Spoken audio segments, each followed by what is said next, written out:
பரமா படிடா. Hello guys, welcome back to my channel. இன்றைக்கி நம்ம என்ன சம்மரி பார்க்க போகிறோம் அப்படின்னா, காப்லன் மார்க்கெட். இதை எழுதினவங்க கிறிஸ்டியானோ ரொசாட்டி. இந்த காப்லன் அப்படின்றது என்னென்னா, இது வந்து ரொம்ப அக்லியான ஒரு அனிமல் லைக் கிரியேச்சர். ஓகேவா, ரொம்ப சின்னதாக இருக்கும். நிறைய ஹாரி பாட்டர் மூவிலலாம் நம்ம பார்த்துருக்குறோம் இல்லையா, சில கிரியேச்சர்ஸ் வரும் இல்லையா, அந்த மாதிரி தான் இருக்கும். ஓகேவா, ஸோ இந்த பர்டிகுலர் போம் இது வந்து ஒரு நேரேட்டிவ் போம், ஒரு கதையை சொல்கிற மாதிரி இருக்கும், நரேட் பண்ணுற மாதிரி இருக்கும். தென் இதை வந்து ஏப்ரல் 1854 தான் ஃபர்ஸ்ட் கம்போஸ் பண்ணியிருக்கிறாங்க. தென் 1862 பப்ளிஷ் பண்ணியிருக்கிறாங்க. ஓகேவா, ரொம்பவே லென்த்தியான ஒரு போம். ஸோ அது கொஞ்சம் டைம் எடுத்து தான் அதை எழுதிட்டு அதுக்கப்புறமா பப்ளிஷ் பண்ணியிருக்கிறாங்க. இது வந்து காப்லன் மார்க்கெட் அண்ட் அதர் போம்ஸ் அப்படின்னு சொல்லப்படுற ஒரு கலெக்ஷனில் தான் பப்ளிஷ் ஆகிருக்கு. ரொம்பவே டீட்டெயிலாக எல்லாமே மென்ஷன் பண்ணியிருப்பாங்க. இப்போ ஒரு 2 சிஸ்டர்ஸ் வந்துட்டு அவங்களோட ஸ்டோரியை, அவங்களுக்குள்ள இருக்கிற லவ் அண்ட் அஃபெக்ஷனை ரெஃப்ளெக்ட் பண்ணுற மாதிரி தான் இருக்கும். ஓகேவா, ஸோ அந்த சிஸ்டர்ஸோட டிஸ்கிரிப்ஷனாக இருக்கட்டும், அவங்க என்ன ஃபீல் பண்ணாங்க அப்படின்றத எல்லாத்தையுமே ரொம்ப டீட்டெயிலாக கொடுத்துருப்பாங்க. ஃபார் எக்ஸாம்பிள், ஃபர்ஸ்ட் ஸ்டான்ஸால் வந்துட்டு நிறைய ஃப்ரூட்ஸை பற்றி கொடுத்துருப்பாங்க. அந்த காப்லன்ஸ் அப்படின்ற கேரக்டர்ஸ் வந்து அது சேல் பண்ணக்கூடிய ஃப்ரூட்ஸுக்கு நிறைய டைப் ஆஃப் ஃப்ரூட்ஸை வந்து கொடுத்துருப்பாங்க. தென் இன்பிட்வீன் லாராவை பற்றின ஒரு டிஸ்கிரிப்ஷன் வரும். அந்தளவுக்கு டீட்டெயிலான ஒரு எக்ஸ்ப்ளனேஷன் இருக்குது. ஸோ பெட்டர் போம் லைன் ஒன்ஸ் ரீட் பண்ணுங்கள். ஓகேவா, அதை ரீட் பண்ண முடியாமல் தான் இந்த சம்மரி பார்க்குறேன்னு சொல்லலாம். பட் ஃபார் பெட்டர் எக்ஸ்பீரியன்ஸ் நீங்கள் ஒன்ஸ் அந்த போமும் ரீட் பண்ணலாம். ஓகேவா, டிஸ்கிரிப்ஷனில் லிமிடேஷன்ஸ் இருக்கிறதுனால அதில் போம் லைன் கொடுக்க முடியல. ஸோ ஃபர்ஸ்ட் கமெண்ட்டில் பின் பண்ணியிருக்கிறேன். ஸோ சம்மரி கேட்கும்போது போம் லைனையும் ஃபாலோ பண்ணிக்கோங்க. ஓகேவா, ஸோ சம்மரி பார்த்துடலாம். எப்படி ஸ்டார்ட் பண்ணுறாங்க அப்படின்னா, எவ்ரி மார்னிங், எல்லா நாளும் மார்னிங் அண்ட் ஈவினிங் இந்த யங் விமன் இருக்கிறாங்க இல்லையா, அவங்க எல்லாருக்குமே இந்த காப்லின் மென்னோட சத்தம் கேட்குமா. இந்த காப்லின் மென் வந்து எப்போவுமே வாங்க எங்ககிட்ட வந்து ஃப்ரூட்ஸ் எல்லாம் வாங்கிக்கோங்க அப்படின்னு சொல்லி அது எல்லாமே கத்திக்கிட்டே இருக்குமா. ஏன்னா அது வந்து ஃப்ரூட்ஸ் எல்லாம் சேல் பண்ணுறது தான் அதோட ஒர்க். ஓகேவா, நிறைய வேரியஸ் கைண்ட்ஸ் ஆஃப் ஃப்ரூட்ஸ் அதை எடுத்துகிட்டு வந்து அதை சேல் பண்ணிகிட்டே இருக்கும். எப்போவுமே அதை டார்கெட் பண்ணுறது யங் கேர்ள்ஸை தான் கூப்பிட்டுக்கிட்டே இருக்குமா. ஓகேவா, அவங்களுக்கு மட்டும்தான் இதோட சத்தமும் கேட்கும். ஸோ அந்த ஃப்ரூட்ஸ் எல்லாமே எப்படி இருக்குது அப்படின்றத டிஸ்கிரைப் பண்ணியிருக்கிறாங்க. ரொம்பவே வேர்ஸ்டான ஒரு மேனரில் தான் அந்த ஃப்ரூட்டுக்கான ஒரு டிஸ்கிரிப்ஷனை அந்த காப்லின்ஸ் எல்லாமே சொல்லுமா. கொஞ்சம் அது முகம் சுளிக்க வைக்கிற மாதிரியான ஒரு டிஸ்கிரிப்ஷன் சொல்லி தான் அந்த ஃப்ரூட்ஸை அதை டிஸ்கிரைப் பண்ணும். தென் அந்த காப்லின் மென் கொடுக்குற அந்த ஃப்ரூட்ஸ் எல்லாமே ரொம்ப பியூட்டிஃபுல்லாக, டேஸ்ட்டாக, ரொம்ப டெலிஷியஸாக இருந்தாலும் அதை வந்து விமன் சாப்பிடக்கூடாது அப்படின்றது அங்கே இருக்கிற எல்லாருக்குமே தெரியும். ஏன் அப்படின்னா, ஒன்ஸ் அவங்க சாப்பிட்டாங்க அப்படின்னா அவங்களுக்கு அதனால ஒரு பெரிய பிரச்சனை வர்றதுக்கு சான்சஸ் இருக்குது. பட் இந்த காப்லின்ஸ்க்கு என்ன வேலைன்னா, அந்த கேர்ள்ஸ் எல்லாத்தையும் டார்கெட் பண்ணி அவங்க எல்லாரையும் ரொம்ப டெம்ப் பண்ணுறது தான், அவங்கள சாப்பிட சொல்லி டெம்ப் பண்ணுறது தான் இவங்களோட ஒர்க்காக இருக்கும். அவங்கள எப்படியாவது டார்ச்சர் பண்ணி சாப்பிட வச்சிரும். ஸோ அதுக்காகவே இந்த கேர்ள்ஸ் எல்லாம் அவங்கக்கிட்டேருந்து ஓடணும்னு சொல்லி தான் ட்ரை பண்ணிகிட்டு இருப்பாங்க. முடிஞ்ச வரைக்கும் அவாய்ட் பண்ணுவாங்க. பட் இவங்க வந்து எப்படியாவது அவங்களோட அட்டென்ஷனை கிராப் பண்ணிடணும் அப்படின்னு சொல்லி இந்த காப்லின்ஸ் எல்லாம் கத்திக்கிட்டே இருக்கும். ஸோ ஒரு நாள் என்ன நடக்குது அப்படின்னா, அந்த 2 சிஸ்டர்ஸ் லாரா அண்ட் லிஸி ஒரு ஸ்ட்ரீமில் வாட்டர் கலெக்ட் பண்ணுறதுக்காக போகிறாங்க. ஓகேவா, அப்படி போயிருக்கும் போது காப்லின்ஸோட கால், அவங்களுக்கு அந்த வாய்ஸ் கேட்குது. லிஸி உடனே ரொம்ப நர்வஸ் ஆயிடுறாங்க. ஏன்னா அவங்களுக்கு அந்த காப்லின்ஸோட என்டையர் ஸ்டோரி தெரியும். அவங்க என்ன பண்ணுவாங்க, என்ன பண்ண முடியும் அப்படின்றது அவளுக்கு தெரியும். ஸோ அவள் ரொம்ப நர்வஸ் ஆயிடுறா. அவளோட தங்கச்சி கையை பிடிச்சிட்டு 2 பேரும் வேகமாக இந்த இடத்த விட்டு போயிடலாம், இதுக்கு மேலே நம்ம இங்கே நின்னோன்னா காப்லின்ஸ் வந்து நம்மளை எப்படியாவது கேட்ச் பண்ணிடும், ஸோ நம்ம இங்கேருந்து போயிடலான்னு சொல்லி 2 பேரும் கையை கோர்த்துட்டு வேகமாக நடந்து போகிறாங்க. அப்படி அவங்க 2 பேரும் க்ளோஸாக நடந்து போயிட்டு இருக்கும்போது லிஸி வந்து லாரா கிட்ட நரேட் பண்ணுறா. என்ன அப்படின்னா, நீ என்னைக்கும் அவங்கள திரும்பி பார்த்துறாத, நீ பார்த்த அப்படின்னா அவங்க கண்டிப்பாக உன்னோட அட்டென்ஷனை கிராப் பண்ணிடுவாங்க, எப்படியாவது ஒன்று அந்த ஃப்ரூட்ஸை சாப்பிட வச்சுருவாங்க. ஸோ என்றைக்கும் நீ அவங்கக்கிட்ட இருந்து தள்ளி தான் இருக்கணும். அந்த ஃப்ரூட்டை நீ சாப்பிட்ட அப்படின்னா கண்டிப்பாக நமக்கு பெரிய ப்ராப்ளம் வர்றதுக்கு சான்சஸ் இருக்குது. இந்த மாதிரி அவள் நிறைய அட்வைஸ் பண்ணிட்டு இருக்கா. பட் லாராக்கு வந்து ரொம்ப க்யூரியஸாக இருக்குது. அவங்க எப்படி இருக்கிறாங்க, அவங்க என்ன சேல் பண்ணுறாங்க அப்படின்றத பார்க்குறதுக்கு ரொம்பவே க்யூரியஸாக இருக்கிறா. ஸோ அவள் என்ன பண்ணுறா அப்படின்னா, திரும்பி பார்த்துட்றா, அவங்க என்ன செய்கிறாங்க அப்படின்றத பார்க்குறா. ஸோ அவங்க என்ன பண்ணுறாங்கன்னா, நிறைய பாட்டு மாதிரிலாம் பாடுறாங்க. கண்டினியூஸாக இங்கே வாங்க எல்லாரும் வாங்குங்க அப்படின்ற மாதிரி ரொம்பவே எனர்ஜெட்டிக்காக அங்கே இங்கேயும் ஓடி சொல்லிக்கிட்டே இருக்கிறாங்க. இவ எவ்வளோ தான் நீ பார்க்காதன்னு சொன்னாலும் லாரா வந்து அங்கேயே தான் பார்த்துட்ருக்கா, அவங்க என்ன பண்ணுறாங்க அப்படின்றத பார்த்துட்ருக்கிறா. தென் லிஸியையும் நீ பாரு, இன்ட்ரெஸ்டிங்காக இருக்குது அப்படின்னு சொல்கிறா. அவள் பார்க்க மாட்றா, அவள் பயப்படுறான்னதும் லாரா வந்து லிஸி கிட்ட நரேட் பண்ணுறா அவள் பார்த்த விஷயத்த. அவங்க வந்து நிறையா டிஷ்ஷஸ் எல்லாம் கேரி பண்ணியிருக்கிறாங்க, பேஸ்கெட்ஸ், பிளேட்ஸ் எல்லாமே அவங்க வச்சுருக்கிறாங்க. என்னால் இமேஜின் பண்ண முடியுது, இந்த மாதிரி மாதிரி டெலிஷியஸான ஃப்ரூட் எல்லாம் எங்கே அவங்க விளைய வச்சு கொண்டு வந்திருப்பாங்க அப்படின்றதெல்லாம் என்னால் இமேஜின் பண்ண முடியுது. கண்டிப்பாக ரொம்ப வார்ம் அண்ட் சன்னி பிளேஸாக தான் அது இருக்க முடியும் அப்படின்றத இவ சொல்கிறா. ஸோ இது எல்லாமே லாராவோட இமேஜினேஷன். அந்த ஃப்ரூட்ஸ் எல்லாமே அவ்வளோ ஃப்ரெஷ்ஷாக இருக்குது, அவ்வளோ கலர்ஃபுல்லாக இருக்குது. ஸோ அதை பார்க்கும்போது கண்டிப்பாக ஃப்ரெஷ்ஷான ஒரு இடத்துல ரொம்ப சேஃப் அண்ட் செக்யூர்டாக தான் அவங்க வளர வச்சுருப்பாங்க அப்படின்னு சொல்லி இவ சொல்கிறா. லாராவால் அவளை கண்ட்ரோல் பண்ண முடியல. அவங்கள பார்க்கணும், அவங்களோட அந்த ஹேபிட்ஸ் எல்லாம் தெரிஞ்சுக்கணும் அப்படின்னு இவளுக்கு ரொம்பவே ஆர்வமாக இருக்குது. ஆனால் லிஸி வந்து அவளை ரொம்ப கண்ட்ரோல் பண்ணிக்கிறா. இதுவுமே நம்ம ஸ்பிரிச்சுவலாக பார்க்க முடியும். எவ்வளோ டெம்டேஷன் நமக்கு வந்தாலும், சேட்டன் வந்து எவ்வளோ தான் நம்மளை வந்து டிஸ்டர்ப் பண்ணாலும், நம்ம எவ்வளோ கண்ட்ரோலாக இருக்கிறோம் அப்படின்றது ஒன்று இருக்குது இல்லையா? இதை நம்ம ஆடம் அண்ட் ஈவ் அவங்களோட கூட கம்பேர் பண்ண முடியும். ஏன்னா சேட்டன் வந்து என்னதான் ஆடமை அவங்க கன்ஃபியூஸ் பண்ணியிருந்தாலும், ஆடம் வந்து சரி ஓகே கடவுள் சொல்லியிருக்கிறாரு அப்படின்னு சொல்லி மாறாமல் இருந்திருப்பாங்க. பட் ஈவ் வந்து சீக்கிரமே அவங்க மேனிப்புலேட் பண்ணுறதுக்கு ஏற்ற மாதிரி மாறிட்டாங்க இல்லையா? ஸோ அதனால தான் அவங்களுக்கு நிறைய பிரச்சனை வந்துச்சு. ஸோ அந்த மாதிரி தான் எவ்வளோ சேட்டன் வந்து நமக்கு ப்ராப்ளம்ஸ் கொடுத்தாலும், நம்மளை டெம்ப் பண்ணாலும், நம்ம கடவுள்கிட்ட அவர் என்ன சொல்லியிருக்காரோ அதுக்கேற்ற மாதிரி நம்ம இருக்கணும் அப்படின்றத சொல்ல வராங்க. ஓகே, அது வந்து இந்த போமில் இருக்கிற ஒரு இன்டைரக்ட் மீனிங். நெக்ஸ்ட் என்ன சொல்கிறாங்க அப்படின்னா, இந்த லிஸி வந்து அவளை ரொம்ப கண்ட்ரோல் பண்ணிகிட்டு இருக்கிறா. என்னதான் அந்த காப்லிங்ஸோட சவுண்டு கேட்டாலும் அதை வந்து அவள் கன்சிடர் பண்ணாமல் இருக்கிறா. லாராவையும் வார்ன் பண்ணுறா, நீ தயவு செஞ்சு அந்த ஃப்ரூட்ஸை சாப்பிடக்கூடாது, அந்த பக்கம் பார்க்காத, அது எல்லாமே ஒரு ஈவில் கிஃப்ட்ஸ் அப்படின்றத சொல்கிறா. கிஃப்ட் அப்படின்னா நம்ம ரொம்ப எக்ஸைட் ஆகும், ஆனால் அது ஈவில் கிஃப்ட் அப்படின்றத நீ தெரிஞ்சுக்கணும் அப்படின்றத சொல்கிறா. தென் ஒரு பாயிண்ட்டுக்கு மேலே லிஸியால் அந்த சவுண்டை வந்து தாங்கிக்க முடியல. ஸோ அவள் என்ன பண்ணுறா அப்படின்னா, அவளோட ஃபிங்கர்ஸால் அவளோட காது ரெண்டையும் பொத்திக்கிறா, கண்ணையும் அப்படியும் மூடிட்டு அங்கேருந்து ஓட ஆரம்பிக்கலாம் அப்படின்னு சொல்லி முடிவு பண்ணுறா. பட் லாராக்கு அங்கே என்ன நடக்குதுன்றதை தெரிஞ்சுக்க ரொம்பவே ஆர்வம். ஸோ லாரா என்ன பண்ணுறா அப்படின்னா, அந்த காப்லின்ஸை போய் அப்ரோச் பண்ணுறா. அவங்கள பார்த்த உடனே இந்த காப்லின்ஸ் எல்லாரும் ரொம்ப சந்தோஷமாயிட்டாங்க. அவங்க எல்லாரும் பார்க்குறதுக்கு எப்படி இருக்கிறாங்கன்னா, அனிமல் லைக்ஸ். இப்போ ஒரு கேட், ரேட், ஸ்னேல் இந்த மாதிரியான அனிமல்ஸ் அண்ட் இன்செக்ட்ஸ் வந்து அதோட ஹெட் எல்லாம் எப்படி இருக்கும், அந்த மாதிரி இந்த காப்லின்ஸோட பாடி அண்ட் ஹெட் எல்லாமே இருக்குது அப்படின்றத சொல்கிறாங்க. தென் அது பேசும்போது ரொம்ப ஹனி கோட்டடாக, ரொம்ப ஸ்வீட் வாய்ஸில் சாஃப்டாக பேசுது. அதுவுமே ரொம்ப ரசிக்கிற மாதிரி இருக்குது அப்படின்றத சொல்கிறாங்க. அதோட ஷேப், அதோட அப்பேரன்ஸ் எல்லாம் ரொம்ப வைல்டான அனிமல்ஸ் மாதிரி இருந்தாலும், அதோட வாய்ஸ் வந்து ஒரு டவ்வோட வாய்ஸ் மாதிரி ரொம்பவே ப்ளசண்ட்டாக இருக்குது அப்படின்றத சொல்கிறாங்க. ஸோ அந்த சாஃப்டான வாய்ஸில் பேசிகிட்டு இருந்த அந்த காப்லின் கொஞ்சம் கொஞ்சமாக ரொம்ப அரகண்ட்டாக லவுடாக பேச ஆரம்பிக்குது. ஸோ அந்த ஒரு டிரான்ஸ்ஃபர்மேஷன் இவளுக்கு வித்தியாசமாக இருக்குது. நீ இந்த ஃப்ரூட்ஸை வாங்கியே ஆகணும் அப்படின்னு சொல்லி இவளை கட்டாயப்படுத்துகிறாங்க. இவளுக்கும் சாப்பிடணும்னு சொல்லி ரொம்ப ஆர்வமாக இருக்குது. தென் அவள் டிஸ்ட்ராக்ட் ஆகிடக்கூடாது அப்படின்றதுக்காக நிறைய பியூட்டிஃபுல்லான யுனிக்கான க்ரௌன்ஸ் எல்லாமே அவங்க காட்டுறாங்க. அந்த க்ரௌன் எல்லாமே வைன், நட்ஸ், லீவ்ஸ் இந்த மாதிரி பொருட்களால் ரொம்ப வித்தியாசமாக செஞ்சுருக்கிறாங்க. இதை வந்து நம்ம டவுனில் போய் வேறு யாரும் செஞ்சு வாங்கவே முடியாது. இந்த ஒரு கிரியேச்சரால் மட்டும்தான் இதெல்லாம் கொடுக்க முடியும். அந்த அளவுக்கு யுனிக்கான திங்ஸ் எல்லாம் பார்த்த உடனே இவ ரொம்ப ஆச்சரியமாக அந்த இடத்துல நின்றுட்டு இருக்கிறா. இப்போ ஒரு காப்லின் வந்து ஒரு டிஷ் அவகிட்ட கொடுக்குது, ஒரு கோல்டன் டிஷ் அப்படின்னு சொல்லி கொடுக்குது. அதில் ஃபுல்லாக நிறைய வித்தியாசமான கலர்ஃபுல்லான ஃப்ரூட்ஸ் எல்லாமே இருக்குது. அதை பார்த்த உடனே லாராவை நீ சாப்பிடு அப்படின்னு சொல்லி ரொம்ப ஸ்ட்ரெஸ் பண்ணிகிட்டே இருக்கு. பட் லாரா வந்து ஹெசிடேட் ஆகிறா. எதுக்காக அப்படின்னா, அவகிட்ட ஒரு சில்வர் காயினோ, காப்பர் காயினோ, கோல்டு காயினோ எதுவுமே இல்லை. எதுவுமே இல்லாமல் நான் எப்படி வாங்க முடியும்? நான் காசு கொடுக்காம உங்ககிட்ட இருந்து வாங்கிக்கிட்டேன்னா அது வந்து நான் திருடுறதுக்கு சமமாயிராதா? அதனால நான் காசு கொடுத்துட்டு தான் வாங்குவேன், பட் என்கிட்ட காசு இல்லை அப்படின்னு சொல்கிறா. ஸோ இதை கேட்ட உடனே ஒருவேளை காசு இல்லைன்னு அவள் போயிடுவாளோன்ட்டு இவங்களுக்கு ஏர்ன் பண்ணணுன்றதெல்லாம் இன்டென்ஷன் கிடையாது.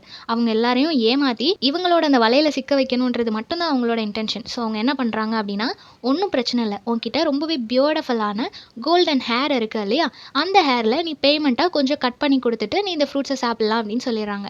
இவளுக்கும் சந்தோஷமாயிருது. ஸோ அவளோட ஹேரை கொஞ்சம் கட் பண்ணிவிட்டு இவள் அந்த ஃப்ரூட்ஸை வந்து சாப்பிட்றதுக்கு ஸ்டார்ட் பண்ணுறா. அந்த ஃப்ரூட் வந்து ரொம்ப ஸ்வீட்டாக இருக்கான். ஸ்வீட்டர் தென் ஹனி. ஹனி எவ்வளோ ஸ்வீட்டாக இருக்கும், எவ்வளோ டேஸ்ட்டாக இருக்கும், அதை விட அது ஸ்வீட்டாக இருக்குது. ஸ்ட்ராங்கர் தென் ஒயின். ஒயின் எவ்வளோ ஸ்ட்ராங்காக இருக்கும், அதை விட இது ஸ்ட்ராங்காக இருக்குது. அந்த அளவுக்கு டேஸ்ட்டாக இருக்குது அப்படின்னு சொல்லியிருக்கிறாங்க. சாப்பிட ஆரம்பிக்கிறா. ஆனால் அவள் எவ்வளோ சாப்பிட்டா அப்படின்றதே அவளுக்கு தெரியல. அவ்வளோ ஃப்ரூட்ஸ் அவள் கண்டினியூஸாக சாப்பிட்டுட்டே இருக்கிறா. டயர்டே ஆகாமல், எந்த விதத்துலேயும் அவள் பசியும் குறையாமல் சாப்பிட்டுக்கிட்டே இருக்கிறா. ஒரு பாயிண்டில் அவளோட லிப்ஸ் எல்லாமே ரொம்ப புண்ணாக ஆரம்பிச்சிருது. ஏன்னா நம்ம நிறைய சாப்பிட்டுட்டே இருக்கிறோம் அப்படின்றப்போ நம்ம கண்டிப்பாக அது வந்து டயர்ட் ஆயிரும் இல்லையா? ஸோ அந்த லிப்ஸ் எல்லாமே ரொம்ப புண்ணாக ஆரம்பிச்சதுக்கப்புறமா இவளுக்குள்ள ஒரு கன்ஃபியூஷனும் கிரியேட் ஆகுது. அவளோட மைண்ட் எல்லாம் கொஞ்சம் கொஞ்சமாக வேலை செய்கிறது கம்மியாகுது. இருந்த ஃப்ரூட்ஸ் எல்லாமே காலி ஆயிடுச்சு. எல்லாத்தையும் அவள் சாப்பிட்டுட்டா. இவளுக்கு கொஞ்சம் கூட பசி அடங்கலை, வயிறு ஃபுல்லான மாதிரியும் ஃபீல் ஆகலை. இப்போது அவள் அந்த ஃப்ரூட்டை சாப்பிடும்போது அதை பீல் பண்ணி அந்த தோலெல்லாம் வீசியிருப்பா இல்லையா, அப்போ இவளுக்கு ஒரு சீட் கிடச்சிருக்கும், ஒரு ஃப்ரூட்டோட சீட் கிடச்சிருக்கும். அதை மட்டும் இவள் கையில் எடுத்து வச்சுப்பா. சரி வீட்டுக்கு கொண்டு போய் நம்ம வச்சு அந்த மரத்தை வளர்க்கலாம் அப்படின்னு சொல்லி எடுத்து வச்சிருப்பா. இப்போது வீட்டில் லிஸி இவளுக்காக அந்த கார்டன் கேட் பக்கத்தில் வெயிட் பண்ணிட்டு இருக்கிறா, என்ன இன்னும் வரலையே அப்படின்னு சொல்லிட்டு. இப்போ இவ ரொம்ப லேட் நைட் ஆயிடுச்சு. மூன் லைட் எல்லாம் வந்ததுக்கப்புறம் இவ வந்து வீட்டுக்கு வரா. இவள பார்த்ததும் லிஸி வந்து பயங்கரமா திட்டுறா.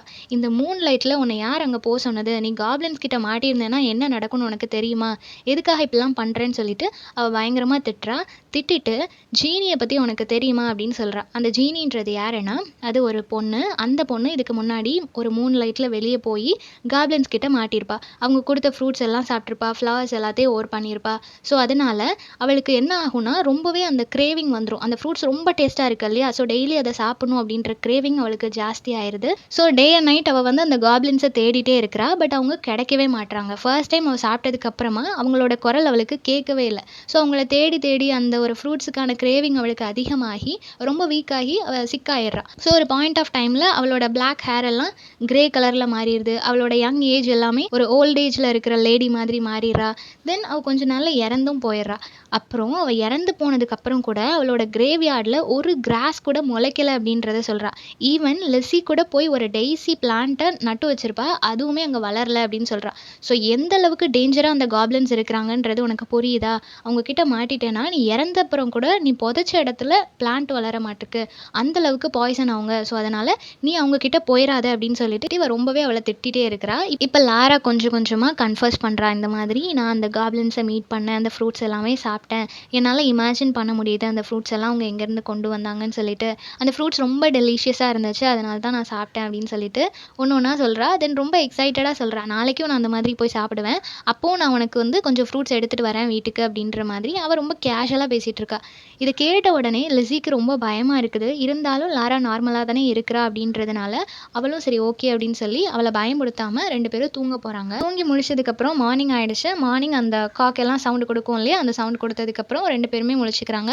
டே டு டே ஒர்க்க பண்றாங்க. அவங்க ஹனி கேதர் பண்றதா இருக்கட்டும், அனிமல்ஸ்க்கு ஃபீட் பண்றதா இருக்கட்டும், வீட்ட கிளீன் பண்றது, குக் பண்றது, இந்த மாதிரி எல்லா ஒர்க்கையுமே கேஷுவலா 2 பேரும் பண்றாங்க. ஆனா லிஸி வந்து யூசுவலா இருக்கிற மாதிரி நார்மலா இருக்கிறா. ஆனா லாரா வந்துட்டு நார்மலா இல்ல. எப்பவுமே ரொம்ப டிஸ்டர்ப்டா இருக்கிறா. எப்போ நைட் வரும்? எப்போ மூன் லைட் வரும்? எப்போ நம்ம அந்த காப்லின்ஸ பார்ப்போம்? எப்போ அந்த ஃப்ரூட்ஸ சாப்பிடுவோம்? அப்படின்னு சொல்லிட்டு ரொம்பவே எக்ஸைட்டடா அதுக்கான ஒரு தேடல் அவகிட்ட இருந்துட்டே இருக்கு. ஸோ அவ வந்து அத நினைச்சுக்கிட்டே இருக்கிறா. இப்ப லிஸி வந்து பர்பிள் ஃப்ளவர்ஸ் கொஞ்சம் அவளோட கார்டன்ல இருக்கு. அது எல்லாத்தையும் பறிச்சுட்டு இருக்கிறா. ஸோ இப்ப சன்செட் ஆயிட்டு எல்லாருமே வீட்டுக்கு போயாச்சு. ஈவன் அனிமல்ஸ், பேட்ஸ் கூட அவங்கவங்க வீட்டுக்கு போயாச்சு. ஸோ எல்லாருமே அமைதியா இருக்கிற அந்த டைம்ல லிஸி வந்து லாராவ கூப்பிடுறா. பட் லாரா வந்துட்டு வரமாட்றா. இல்ல நம்ம இன்னும் கொஞ்ச நேரம் இங்க இருக்கலாம் அப்படின்னு சொல்லி 2 பேரும் வெளிய தான் இருக்கிறாங்க. அந்த ஸ்ட்ரீம் பக்கத்துல இருக்கிறாங்க. ஓகேவா? ஸோ அவ சொல்றா, இல்ல சன்செட் ஆயிட்டு எல்லாரும் வீட்டுக்கு போயாச்சு. அனிமல்ஸ், பேட்ஸ் கூட இல்ல. காப்லின்ஸ் வந்துருவாங்க. நம்ம வீட்டுக்கு போலான்னு சொல்லி லிஸி எவ்வளோ தான் எடுத்து சொன்னாலும் லாரா சொல்றா, இல்ல ரொம்ப ஒண்ணும் டார்க் ஆகலையே. நைட் டைம்ல விழுற அந்த டியூஸ், அந்த பனித்துளிகள் கூட இன்னும் விழல. அதனால இன்னும் கொஞ்ச நேரம் நம்ம வெயிட் பண்ணலாம். தப்பில்ல அப்படின்னு சொல்லிட்டு லிஸிய கன்வின்ஸ் பண்றா. பட் அவ எவ்வளோ நேரம் வெயிட் பண்ணாலும் அவளுக்கு அந்த காப்லின்ஸோட வாய்ஸ் கேட்கல. பட் லிஸிக்கு அந்த வாய்ஸ் கேட்குது. ஸோ இப்போ என்ன தெரியுதுன்னா, அவளை ஒன்ஸ் அவங்க ஏமாத்திட்டாங்க இல்லையா? ஸோ அதோட அவளோட சாப்டர் க்ளோஸ். இதுக்கப்புறம் லாராக்கு அவங்களோட வாய்ஸ் கேட்காது. இனி அவங்களோட டார்கெட் லிஸி. ஸோ லிஸிக்கு அவங்களோட வாய்ஸ் கேட்குது. ஸோ லிஸிக்கு வந்து ரொம்ப பயமாயிடுச்சு. எனக்கு அவங்களோட வாய்ஸ் கேட்குது அப்படின்னு சொல்லி லிஸி சொல்றா. இதை கேட்ட உடனே தான் லாரா ரியலைஸ் பண்றா, ஓகே இதுக்கப்புறம் நம்மளால அவங்கள பார்க்க முடியாது, அந்த ஃப்ரூட்ஸை சாப்பிட முடியாது, அவங்களோட வாய்ஸை கேட்க முடியாதுன்னு சொல்லிட்டு லாராக்கு ரியலைஸ் ஆகுது. அவ ரொம்பவே டிசப்பாயிண்டிங்கா ஃபீல் பண்றா. பட் அத வந்து வெளிய காட்டிக்கிட மாட்றா. ஏன்னா அவங்களோட அக்கா ரொம்ப ஃபீல் பண்ணுவா இல்லையா? ஸோ அதனால வெளிய காட்டிக்காம சரி ஓகே நம்ம 2 பேரும் வீட்டுக்கு போலாம் அப்படின்னு சொல்லி அவங்க போயிடுறாங்க. வீட்டுக்கு போனதுக்கப்புறம் லிஸி தூங்கிடுறா. ஆனா லாராக்கு தூங்க முடியல. ஸோ நைட் எல்லாம் உட்காந்து அழுறா. இதுக்கப்புறம் அவங்கள பார்க்க முடியாதா, அந்த ஃப்ரூட்டை சாப்பிட முடியாதா அப்படின்னு சொல்லிட்டு அழுதுட்டே இருக்கா. அழுதுட்டே அந்த நைட் எல்லாம் கழிஞ்சு போகுது.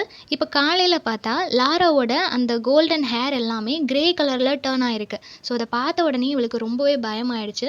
இருந்தாலும் அந்த ஃப்ரூட்டுக்கான கிரேவிங் அவளுக்கு கொஞ்சம் கூட குறையல. ஸோ அவ என்ன பண்றா அப்படின்னா, அவகிட்ட ஒரு சீடு இருந்துச்சு இல்லையா? அந்த காப்லின்ஸ் கிட்டேருந்து வரும்போது ஒரு சீடு எடுத்துட்டு வந்தா இல்லையா?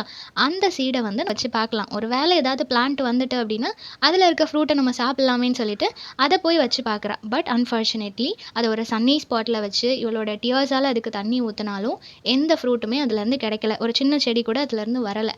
ஸோ அப்போ அவளுக்கு ரொம்பவே கஷ்டமாக இருக்குது. அவளோட அந்த ஃபீலிங்கை வந்து எப்படி கம்பேர் பண்ணியிருக்கிறாங்கன்னா, ஒரு ட்ராவலர் வந்து டெசர்ட்டில் எப்படி ஒரு ட்ரீம் வாட்டர் மாதிரி ஒரு இடமாவது தெரிஞ்சிராதான்னு கிடைக்குமான்னு சொல்லி தேடுவாங்களோ, அதே மாதிரி அந்த காப்லின்ஸையோ இல்ல அவங்களோட ஃப்ரூட்டையோ எங்கேயாவது பார்த்துற மாட்டோமா, கொஞ்சம் டேஸ்ட் பண்ணிற மாட்டோமான்னு சொல்லிட்டு அவ ரொம்பவே ஆர்வமா தேடிட்டு இருக்கிறா. அவளால எதுலயுமே ஃபோக்கஸ் பண்ண முடியல. ஒழுங்கா சாப்பிட முடியல, தூங்க முடியல, வீட்ட கிளீன் பண்றதா இருக்கட்டும், குக் பண்றதா இருக்கட்டும், ப்ரூக்ல போயிட்டு வாட்டர் எடுத்துட்டு வர்றதா இருக்கட்டும், எதுவுமே அவளால ப்ராப்பரா பண்ண முடியல. ஸோ ஒரு ஃபயர் பிளேஸ் பக்கத்துல உட்காந்து எப்பவுமே அழுதுட்டே இருக்கா. அந்த ஃப்ரூட்ஸ பார்க்கணும்னு ஏங்கிட்டே இருக்கா. இத பார்த்த உடனே லிஸிக்கு ரொம்பவே ஹர்ட்டிங்கா இருக்கு. நம்மளோட தங்கச்சி இப்படி போய் மாட்டிக்கிட்டாளே அப்படின்னு சொல்லிட்டு அவளுக்கு ரொம்ப ஹர்ட்டிங்கா இருக்கு.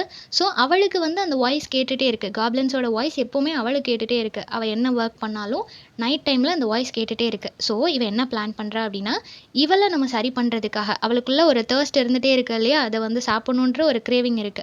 ஸோ அத போக்குறதுக்காக நம்ம அந்த ஃப்ரூட்ஸ அவங்க கிட்ட இருந்து வாங்கணும் அப்படின்னு சொல்லி லிஸி நினைக்கிறா. பட் அதுக்கான கான்சிக்வென்சஸ யோசிக்கிறா. நம்ம போனோம்னா நம்மளுக்கும் இதே நிலைமை தானே அப்படின்னு சொல்லி யோசிக்கிறா. தென் ஜீனிய பத்தி நினைச்சு பார்க்குறா. அந்த பொண்ணு வந்து ஒரு பிரைடு. ஓகேவா? கல்யாணத்துக்கு ரெடி ஆயிட்டு இருந்த அந்த பொண்ணு சிக்காயி இறந்து போயிருக்கா. ஸோ எவ்வளோ வொர்ஸ்ட்டான ஒரு கண்டிஷன் இல்லையா? அந்த மாதிரி நம்மளும் ரொம்பவே யங் ஏஜ்ல இறந்து போயிருவோமோ அப்படின்ற ஒரு பயம் அவளுக்குள்ள இருக்கு. இருந்தாலும் அவ வந்து நம்ம தங்கச்சிக்காக அவ சந்தோஷமா இருக்கணும் அப்படின்ற ஒரே ரீசன்க்காக இத பண்ணலாம் அப்படின்னு சொல்லி முடிவெடுக்கிறா. ஸோ இப்போ வந்து அவ அந்த ஸ்ட்ரீம் கிட்ட வெயிட் பண்ணிட்டு இருக்கிறா. நைட் டைம்ல அவங்க வருவாங்கன்னு சொல்லிட்டு. அப்போ அந்த காப்லின்ஸ் எல்லாம் வராங்க. இவள பார்த்ததும் ஒரே அவங்களுக்கு சிரிப்பு. நமக்காக ஒருத்தி வெயிட் பண்ணிட்டு இருக்கிறாளா? நம்மள பார்த்து பயந்து தானே ஓடுவா அப்படின்னு சொல்லிட்டு அவங்க எல்லாரும் சிரிச்சுட்டு வேகமா நிறைய நாய்ஸ் எல்லாம் மேக் பண்ணிட்டு அவகிட்ட ஓடி வராங்க. ஓடி வந்ததுக்கப்புறம் அவளை ஹக் பண்ணுறாங்க, கிஸ் பண்ணுறாங்க, அவளோட கையெல்லாம் பிடிச்சி ஸ்குவீஸ் பண்ணிட்டு அவளை ரொம்ப பேட் டச் பண்ணுறாங்க.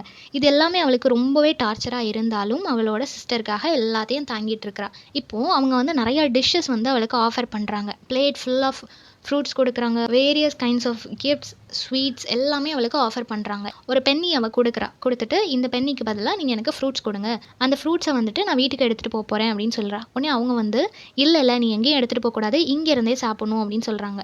பட் இவன் என்ன சொல்கிறான்னா, வீட்டில் எனக்காக ஒரு ஜீவன் காத்துட்ருக்கு, ஸோ நான் வீட்டுக்கு போய் தான் ஆகணும், இங்கேருந்து நான் சாப்பிட முடியாது அப்படின்னு சொல்கிறா. பட் அவங்க வந்து இவளை ரொம்ப ஃபோர்ஸ் பண்ண உடனே என்னோட பென்னியை நீங்கள் திருப்ப கொடுத்துருங்க, உங்களோட ஃப்ரூட்ஸே எனக்கு வேண்டாம் அப்படின்னு சொல்லி இவ ரொம்ப கோவப்படுறா. ஸோ அவளோட ஃபேஸ் வந்து ரொம்ப ப்ரவுட் அண்ட் ரூடாக இருக்குது அப்படின்றத மென்ஷன் பண்ணியிருக்கிறாங்க. ஸோ அவள் கோவப்பட்ட உடனே இவங்களுக்கெல்லாம் பயமாயிடுச்சு. என்ன இவ இப்படி பண்ணுறாளே, அப்போ போயிடுவாளோ அப்படின்னு சொல்லிட்டு இவ்வளோ நேரம் சாஃப்டாக பேசிகிட்டு இருந்த அந்த காப்லின்ஸ் எல்லாமே இவகிட்ட ஹார்ஷாக நடந்துக்க ஆரம்பிக்குது. ஸோ அவளை வந்துட்டு ரொம்ப கோவமாக அட்டாக் பண்ணுது, அவளோட ஹேரை பிடிச்சி இழுக்குது, அவள் பாடி ஃபுல்லாக நிறைய ஸ்க்ராச்சஸ் எல்லாம் க்ரியேட் பண்ணுது. அவள் ட்ரெஸ் எல்லாம் ரொம்ப கிழிச்சு அவளோட மவுத்தை எப்படியாவது ஓப்பன் பண்ண வச்சு அதை சாப்பிட வச்சிடலான்னு சொல்லி இதுங்க ரொம்ப ட்ரை பண்ணுது. பட் அவள் ரொம்பவே ஸ்டப்பானா, ரொம்ப ஸ்ட்ராங்காக அவளோட லிப்ஸை வந்து நல்லா க்ளோஸ் பண்ணி வச்சிருக்கா. கொஞ்சம் கூட ஓப்பன் பண்ண முடியாத அளவுக்கு ஸ்ட்ராங்காக வச்சிருக்கிறா. ஸோ இவங்க வந்து ரொம்ப அவளை டார்ச்சர் பண்ணுறதுனால, அந்த ஃப்ரூட்ஸை ரொம்ப ஹார்ஷாக ஹேண்டில் பண்ணுறதுனால அந்த ஃப்ரூட் ஜூஸ் எல்லாம் அப்படியே இவளோட நெக் வழியாக கீழே இறங்குது. அவளோட பாடி ஃபுல்லாக அந்த ஃப்ரூட் ஜூஸாகவே இருக்குது. இருந்தாலும் அவள் எதையும் கன்சிடர் பண்ணாமல் ரொம்பவே ஸ்டபர்னாக இருக்கிறா. இப்போ அந்த சீனை பார்த்த உடனே அவளுக்குள்ளேயே அவள் சிரிக்கிறா. சரி, ஓகே, நம்ம வின் பண்ணிட்டோம், அவங்களால நமக்கு அந்த ஃப்ரூட்டை கொடுக்க முடியல அப்படின்னு சொல்லி அவள் சிரிக்கிறா. தென் இந்த காப்லின்ஸ் எல்லாம் கிவ் அப் பண்ணிடுது. ஓகே, எங்களால் இனிமே உனக்கு இதை கொடுக்க முடியாது அப்படின்னு சொல்லிட்டு அவள் கொடுத்த பெண்ணியை தூக்கி வீசிட்டு அவங்க எல்லாமே டிஸப்பியர் ஆயிடுறாங்க, மறைஞ்சு போயிடுறாங்க. ஏன்னா ஃபர்ஸ்ட் டைம் அதுங்க தோற்று போயிடுச்சு அப்படின்ற கோவத்தில் மறைஞ்சு போயிடுது. இப்போது லிஸி வேகமாக வீட்டுக்கு ஓடி வரா. லாராவை கூப்பிடுறா. லாரா கிட்ட, இங்கே பாரு, நான் உனக்காக அந்த ஃப்ரூட்ஸை எடுத்துகிட்டு வந்திருக்கேன், என் மேலெல்லாம் அந்த ஃப்ரூட் ஜூஸ் எல்லாம் இருக்குது, நீ அந்த ஃப்ரூட் ஜூஸை நீ இதிலேருந்து எடுத்து டேஸ்ட் பண்ணிக்கலாம் அப்படின்னு சொல்லிட்டு என்னோட நெக் போர்ஷனில் எல்லாமே அந்த ஜூஸ் இருக்குது அப்படின்னு சொல்கிறா. அவளும் ரொம்ப சந்தோஷமாக அதை டேஸ்ட் பண்ணுறா. ஆனால் இவ்வளோ நாளும் ரொம்ப டேஸ்ட்டாக இருந்த அந்த ஃப்ரூட்ஸ் இப்போ லாரா டேஸ்ட் பண்ணும்போது ரொம்ப பிட்டர் டேஸ்ட்டில், வேர்ஸ்டான ஒரு டேஸ்ட்டில் இருக்குது.